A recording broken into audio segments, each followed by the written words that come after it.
Нема регистриран случај на коронавирус во Македонија и вториот сомнителен случај од синоќа, лицето кое престојувало во Дубај, се покажа негативен на тестовите за коронавирусот. Вториот случај кој го тестиравме на коронавирус е негативен. Станува збор за патникот кој што е дојден од Дубај после 6-дневен престој таму. Станува збор за инфлуенца тип Б. Во меѓувреме владата ги засили превентивните мерки за заштита од COVID-19. Наложено е одложување на сите школски екскурзии и студиски престои во Северна Италија. Се задолжија сите јавни институции, основните, средните школи и универзитетите да ги одложат сите планирани патувања, студиски престои и екскурзии во регионот на Северна Италија и го повторуваме апелот да не се патува во овој регион, освен ако нема некоја голема и итна потреба. Попладнево и некои туристички агенции почна да ги откажуваат аранжманите за Италија поради коронавирусот.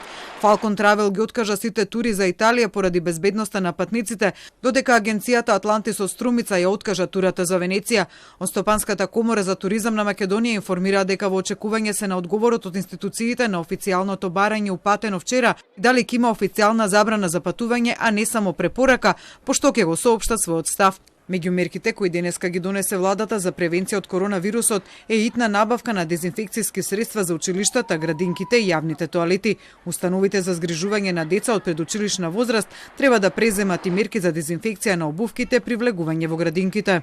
Македонија инаку во моментов располага со 150 легла за хоспитализирање на сомнителни или заразени лица од коронавирусот на инфективните клиники и на интензивна нега.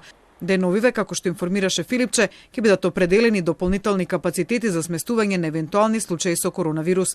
Светската здравствена организација како превентива за заштита од короната, освен избегнување на директен контакт со заболени лица, препорачува често миење на раце со сапун или со дезинфекциони средства кои содржат алкохол, избегнување на допирање на устата, носот, очите со неизмиени раце, бидејќи вирусот може да се задржи на површина на предмети подолго време.